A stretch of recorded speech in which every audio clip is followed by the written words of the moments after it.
This is the Almost Timely newsletter for the week of September 24th, 2023. Content authenticity statement. 95% of this newsletter was generated by me, the human. The image of the dog in the office was made with the Stable Diffusion XL. There's a link in the newsletter as to why these authenticity statements are important, so go check that out. What's on my mind this week? AI and the rise of the Ideapreneur. This week, let's talk about the rise of the Ideapreneur. I can hear you saying now. I heard my business partner and CEO, Katie Robert, say, what? The rise of the what? And yes, it is 100% a word I made up. I suppose you could call it a neologism if you want to be specific, but it really is just a little silly play on words, and that's kind of the point. What is an Ideapreneur? It's someone who undertakes ideas.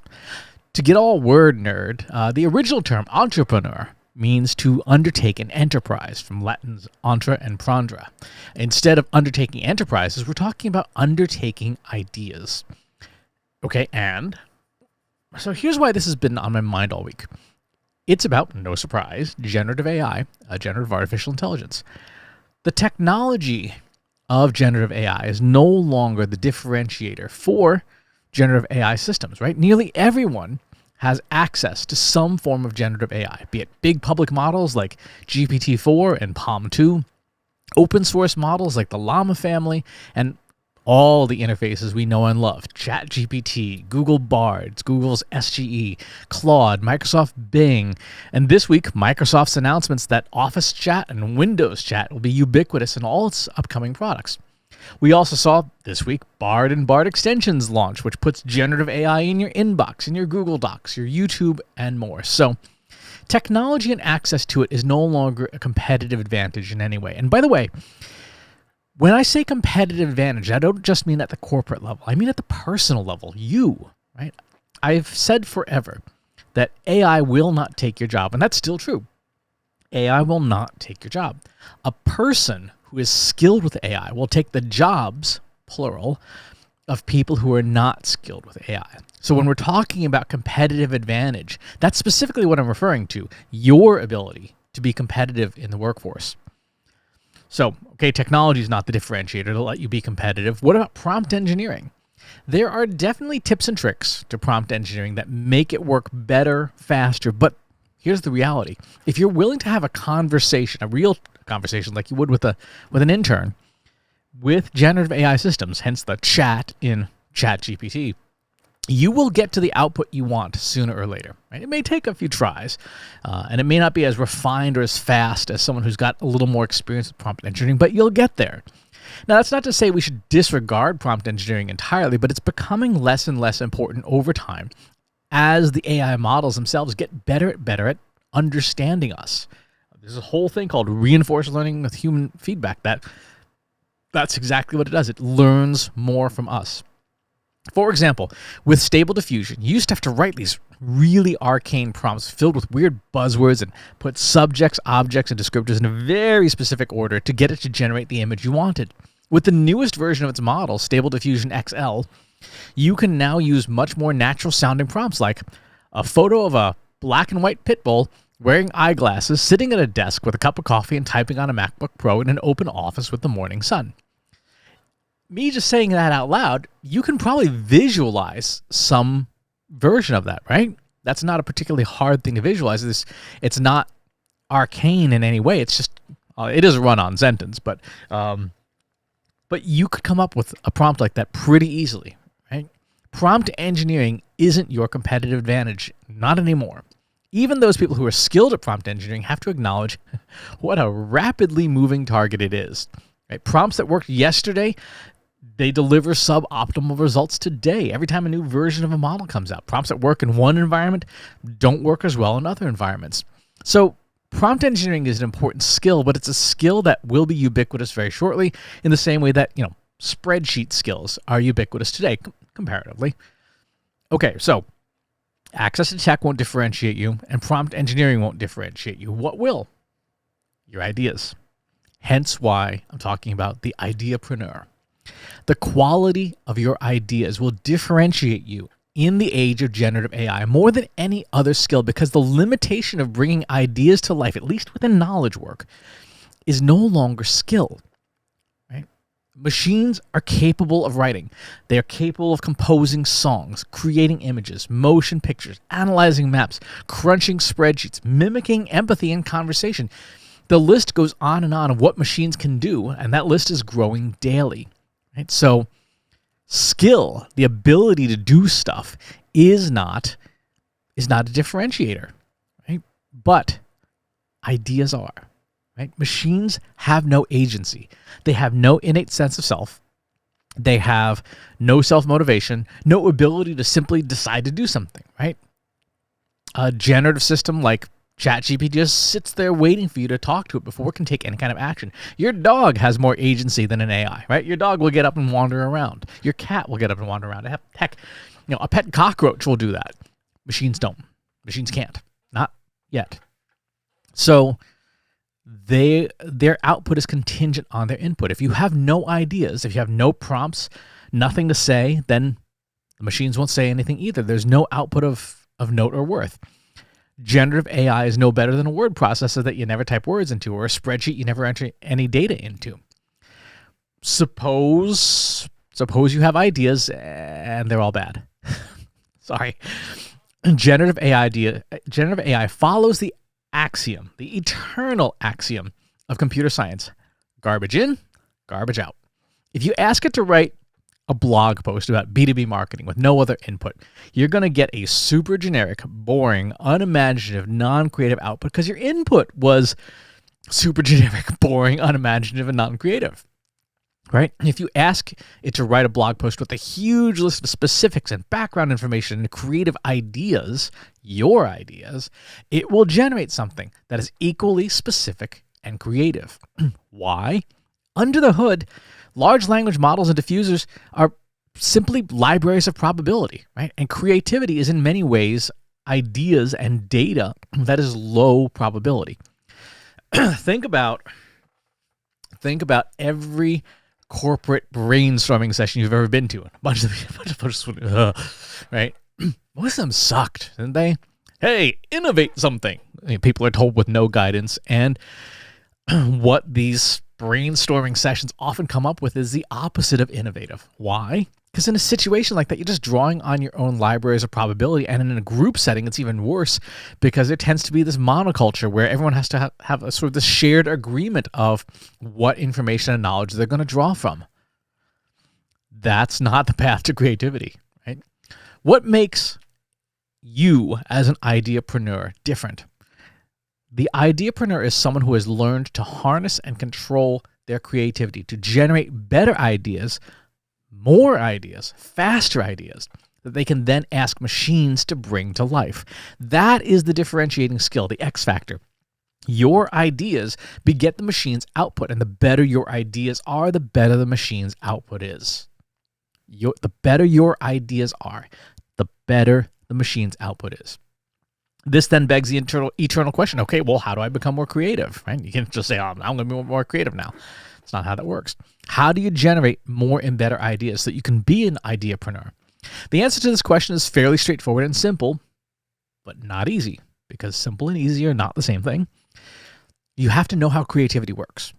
Creativity is strongly bound to memory, to our memories, which, again, makes logical sense. We can't invent or create things we don't know about. If I asked you to create a modern-day variation, a creative variation of a Kalahari Kirikata, and you have no knowledge or memory of what that is, you can't do the task. You can't do anything creative with the task because your brain has nothing to draw from. If you never even heard the term, you're like, you want me to do what? If you know what a Kirikata is, if you can remember it, if there's a memory of it, then yes, you can start the process of creativity. But no data means no creativity. So creativity and memory are inexorably linked. If we have more to remember, if we have more experiences to draw from, we have the capability for greater creativity. Again, this mirrors our machines. Well, actually, more accurately, our machines mirror us. A large language model trained on a small number of tokens and parameters will be less capable, less creative, less skilled than a model trained on a larger number of tokens and parameters, right? That's, again, pretty obvious. And not all memories are created equal. Quick, what did you have for lunch on Tuesday, May 24th, 2022? I have no idea. You probably don't either, unless something happened on that day's lunch that was incredibly memorable. Yet if you ask me what I had for lunch on a certain day of May in 2001, I can tell you exactly what I had for lunch because that was the lunch served at my wedding, right?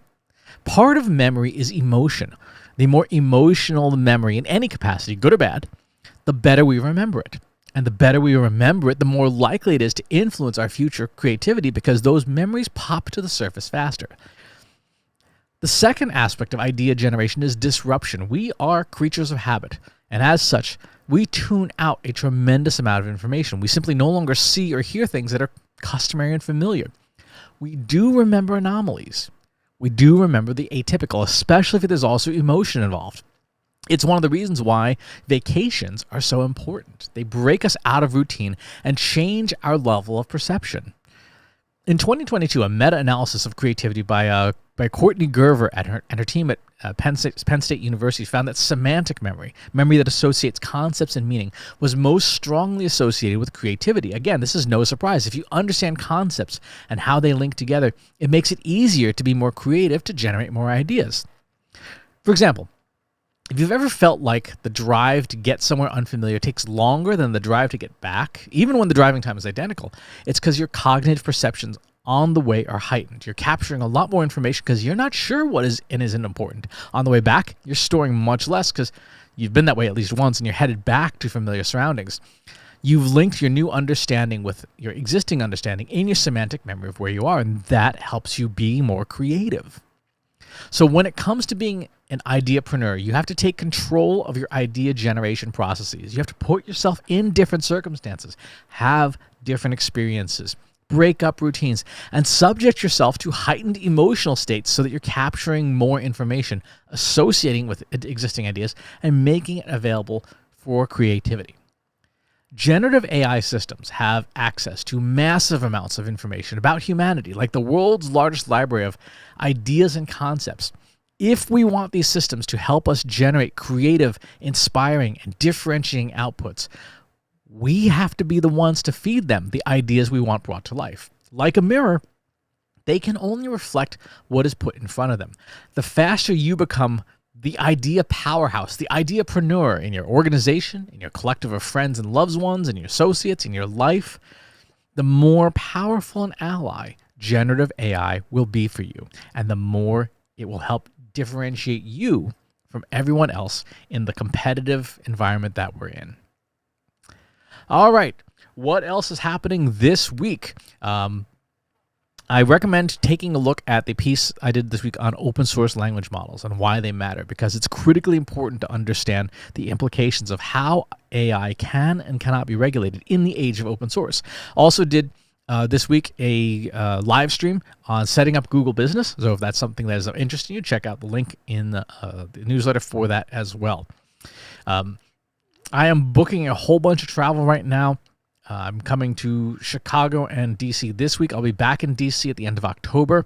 I think I'm going to be in Denver in November, and I'm going to be in London in February. So if you're in any of those areas and you would like me to come speak at your company, there's a link in the newsletter. I do private versions of the AI talk with data that's customized for your company, and you get a copy of the prompts and things that I use to customize the talk, so you can get up and running real fast. Go check out the link there, and we can see if we can make something happen.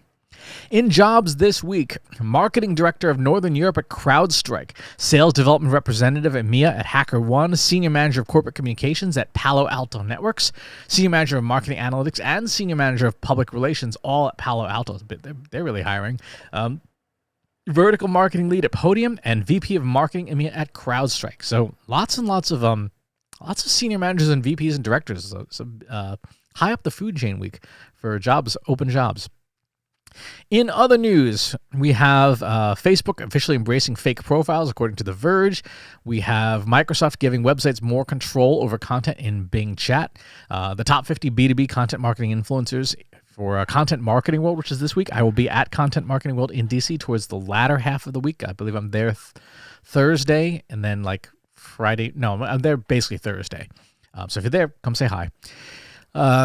What search engine optimization professionals really need to know about JavaScript in SEO, on-page optimization tips, And then let's see, we got DALL-E 3 was announced this week from OpenAI, which is going to be incorporated into Bing and all of its properties as well. A better model for image generation. Microsoft's rolling out Copilot, as mentioned, across literally everything in their portfolio. Looking at the jobs recession in marketing specifically, what AI can and can't do for governments from IBM, and then some interesting pieces in the dealer's choice on the Star Wars Ahsoka show and host factors and vaccine efficacy. I just got my combo flu shot and COVID vaccine. Boy, is my arm sore. But I got that done because I'm about to head to all these conferences over the next month, and immunity peaks about 2 weeks after your booster for these things and stays durable for about 3 months, give or take. I'm still wearing a mask. I will still be wearing a mask because vaccines are sort of the last line of defense. They're not the first. You are much better off wearing a mask and keeping all sorts of really random crap out of your lungs, not just viruses, but like mold and other weird stuff. So lots to come up there. Upcoming events. This week, I'm at ISBM in Chicago, Content Marketing World in DC. We're poking my head into the Marketing Analytics and Data Science show, I believe. And then Content Jam in early October, Marketing Props B2B Forum in October, AI Impact in online in November, so go check that one out. This is one that should be easy for everyone to attend. And Social Media Marketing World in San Diego, and like I said, there's another event in November coming up. We're just waiting on the paperwork to get all squared away. That is the news for this week. Thank you for your attention and being here. I appreciate it, and I will talk to you next time. If you like this video, go ahead and hit that subscribe button.